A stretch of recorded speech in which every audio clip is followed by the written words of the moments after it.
तो दोस्तों 1999 में जब इंडिया का आईटी बूम जस्ट शुरू ही हुआ था, उस टाइम पे यूएस की मार्केट में एक छोटी सी कंपनी लिस्ट हुई थी अमेजॉन नाम से। आज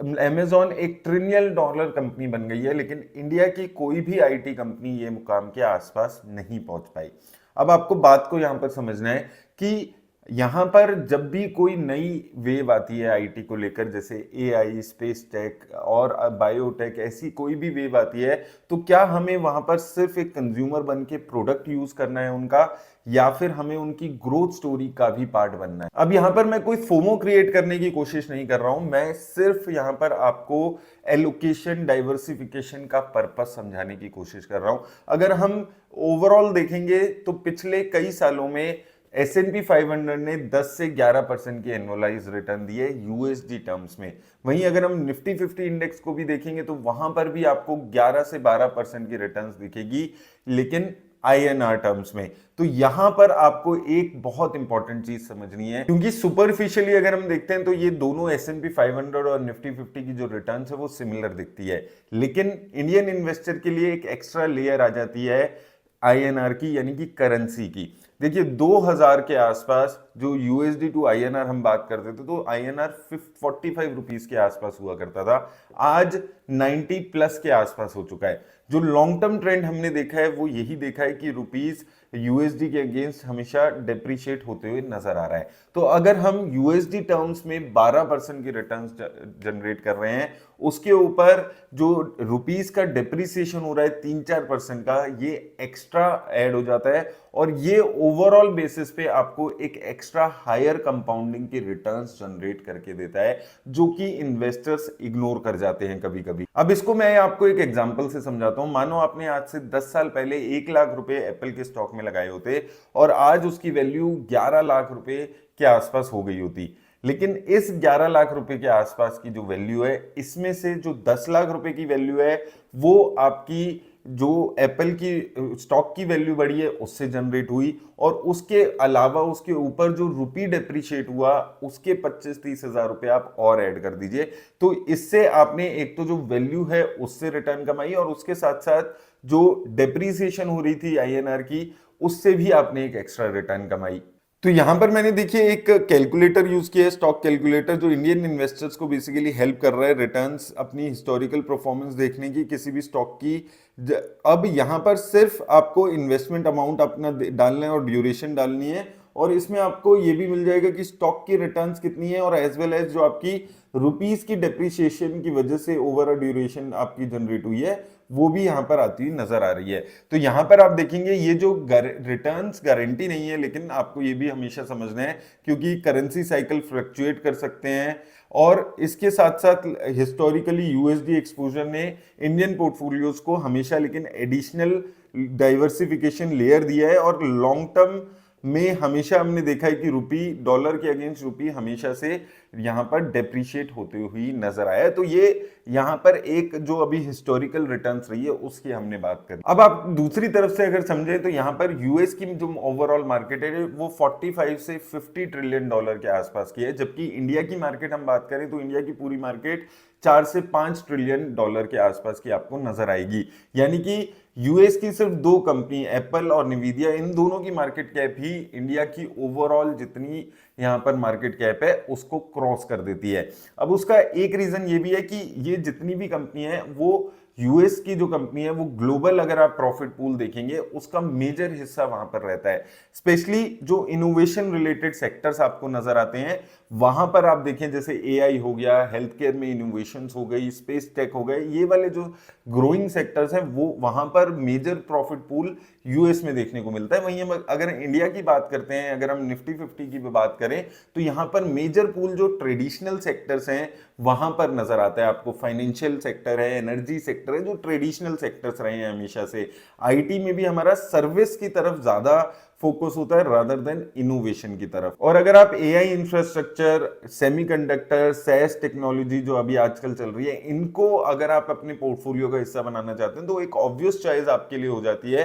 कि आपको यूएस के जो सेक्टर्स हैं, यूएस की जो इकोनॉमी है उसमें इन्वेस्ट करने की यहाँ पर जरूरत है, क्योंकि वहां पर इनोवेटिव सेक्टर, जो नए सेक्टर्स आ रहे हैं जहां पर ग्रोथ ज्यादा देखने को मिल रही है, जैसे कि एआई है, डिफेंस टेक्नोलॉजीज है, ऐसे बहुत सारे सेक्टर्स हैं, वहां पर आपको ज्यादा इस पे ज्यादा ग्रोथ और ज्यादा ऑप्शंस मिलती हैं इन्वेस्ट करने के लिए। और देखिए सबसे इंपॉर्टेंट बात क्या है कि जब भी हम डाइवर्सिफिकेशन की बात करते हैं, और मैं अपने चैनल पे कई बार ये बात कर चुका हूं, डाइवर्सिफिकेशन, देखिए लोग सिर्फ ये समझ रहे हैं कि इक्विटी डेट में हमने कर लिया, म्यूचुअल फंड गोल्ड इनमें डाइवर्सिफिकेशन कर लिया, ये गुड इनफ है, लेकिन साथ में यहां पर आपको डाइवर्सिफिकेशन अपना जो आप रीजनल जो आप इन्वेस्ट कर रहे हैं, जिस ज्योग्राफी में इन्वेस्ट कर रहे हैं, वो भी बहुत ज्यादा जरूरी है, क्योंकि अगर हम सिर्फ इंडियन मार्केट में इन्वेस्ट कर रहे हैं तो देखिए हम सिंगल इकोनॉमी पे डिपेंडेंट हो जाते हैं, सिंगल करेंसी है वहां पर, और जो साइकिल है अलग अलग जो चल रही है, जो किसी भी इकोनॉमी में आपको देखने को मिलती है, उसका रिस्क हम कैरी करते हैं।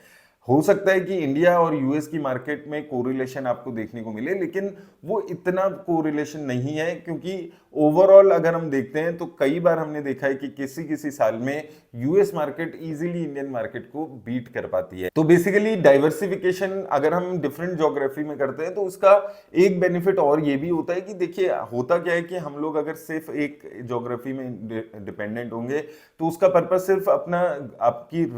जो आपका रिटर्न है उसको मैक्सिमाइज करना नहीं है, अपने जो रिस्क है उसको डाइवर्सिफाई करना है, क्योंकि हो सकता है कि एक इकोनॉमी किसी एक पर्टिकुलर टाइम में स्लो डाउन आए, उसमें लिक्विडिटी की प्रॉब्लम आए, लेकिन अगर हमने डाइवर्सिफिकेशन कर रखी होगी तो हो सकता है इंडियन मार्केट में अगर आपको रिटर्न्स 1 साल 2 साल नहीं मिली तो वो जो रिटर्न्स हैं वो एटलीस्ट आपको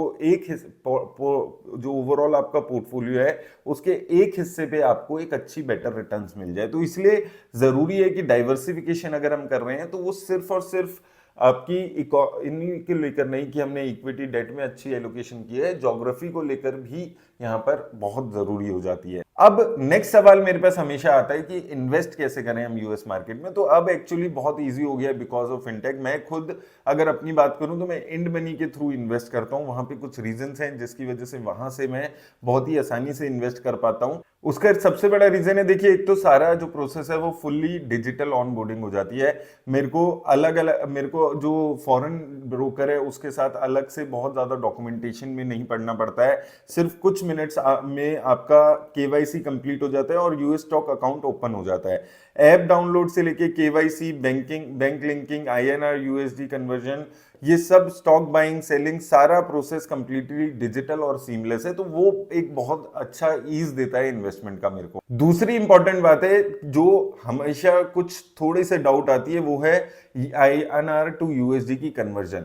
तो यहां पर भी थोड़ा सा यहाँ पर फॉरेन इन्वेस्टिंग में इजी मेरे लिए ये हो जाता है कि यहाँ पर जब इन्वेस्ट कर रहे हैं तो INR amount, applicable exchange rate, अगर हम उसको एस्टिमेटेड हमारे पास यूएसडी क्रेडिट कितना आएगा ये क्लियरली शो करता है। जैसे मान लो कि 1 लाख रुपए रेमिट कर रहे हो तो IND money app clearly show करेगा कि कन्वर्जन रेट क्या है, आपको अप्रॉक्स कितने यूएसडी मिलेंगे। इससे क्लैरिटी मिल जाती है बिफोर एग्जीक्यूशन कि आपको कैसे उसको एग्जीक्यूट करना है। अब नेक्स्ट जो प्रॉब्लम आती है वो आती है कि यूएस के स्टॉक इंडियन स्टॉक के कंपैरिजन में इंडिविजुअल स्टॉक्स महंगे होते हैं, लेकिन यहां पर मान लीजिए कोई एक स्टॉक मान लो आपका $400 का है, लेकिन आप सिर्फ 10,000 रुपए ही इन्वेस्ट कर सकते हो, या आप अभी अपना 10,000 रुपए इन्वेस्ट करना चाहते हो, तो यहां पर आपको फ्रैक्शनल शेयर बाय करने की ऑप्शन मिल जाती है। 0.25, 0.10 शेयर्स या इवन उससे भी कम के फ्रैक्शन में आप शेयर को बाय कर सकते हो। तो उससे वो जो कैपिटल है, जो एक शेयर मिनिमम आपको खरीदने वाली जो प्रॉब्लम है, वो भी यहां पर आपको देखने को नहीं मिलती। सिर्फ आप 100 रुपए से भी यूएस स्टॉक में इन्वेस्ट कर सकते हो। अब इसका फायदा क्या है, देखिए इसमें एक तो ये है कि आप डाइवर्सिफिकेशन कर सकते हो, आपको सिंगल स्टॉक में बहुत ज्यादा अमाउंट अगर आपको नहीं लगाना है और उसकी एक शेयर की वैल्यू ज्यादा है तो आपको वो खरीदना ही पड़े, आप ज्यादा डाइवर्सिफिकेशन कर सकते हो, अलग अलग स्टॉक्स में पैसा लगा सकते हो। तो ये काफी एक हेल्पफुल चीज यहां पर हो जाती है। और अगर आप यूएस स्टॉक्स में एसआईपी करना चाहते हो तो भी ये ऑप्शन आपको मिल जाती है। सिर्फ 500 रुपए में इन मनी में आप स्टॉक या ईटीएफ में यहां पर एसआईपी कर सकते हो। अब देखिए दूसरी बात क्या आती है कि हर इन्वेस्टर स्टॉक पिकिंग में कंफर्टेबल नहीं होता है, आपको नहीं पता कि आपको कौन सा स्टॉक किस वैल्यूएशन पे खरीदना है। तो यहां पर आपको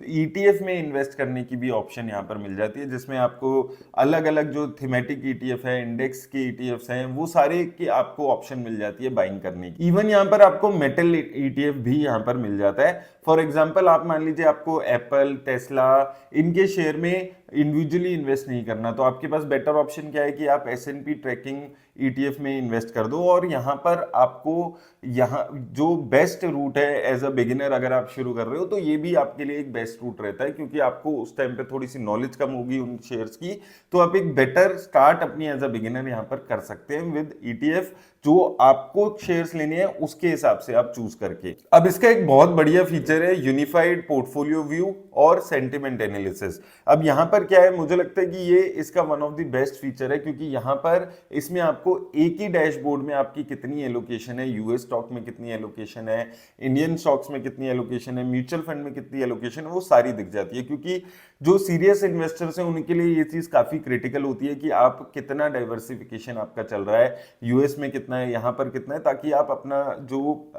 पूरा इन्वेस्टमेंट की जर्नी है उसको बहुत ही क्रिटिकली प्लान कर सके। तो यहाँ पर आपको वो एक ही डैशबोर्ड में सारी चीजें यहाँ पर दिख जाती हैं। और साथ में सेंटिमेंट एनालिसिस आपको शो करता है कि किसी स्टॉक के अराउंड इंडियन इन्वेस्टर्स में क्या सेंटिमेंट्स है। ये आपको शो करता है कि लेटली कितने इन्वेस्टर इस स्टॉक के रिसर्च कर रहे हैं या उसमें इन्वेस्ट कर रहे हैं, और ये सारी चीजें आपको थोड़ी सी ज्यादा बेटर हेल्प कर पाती है। अब बहुत सारे लोगों के मन में ये भी सवाल आता है कि क्या ये रेगुलेटेड है भी या नहीं है, हमारी इन्वेस्टमेंट सेफ है या नहीं है। तो यहाँ पर मैं आपको बता देता हूँ कि इंड मनी जो है वो IFSC रेगुलेटेड ब्रोकर है, और इनके पास अगर हम बात करें ग्लोबल एक्सेस प्रोवाइडर लाइसेंस है। इसकी वजह से ये ऐप इन्वेस्टर को सीमिंगलेस एक्सेस देता है टू ग्लोबल मार्केट्स। जब आप इंड मनी से यूएस स्टॉक्स या ETFs में इन्वेस्ट करते हो तो आपके स्टॉक्स सिक्योर है, यूएस कस्टोडियन के पास होते हैं, तो वो टेंशन आपको लेने की जरूरत नहीं होती है। और उनका जो सेटलमेंट है वो DTC के थ्रू होता है, जो हमारे यहाँ पर आप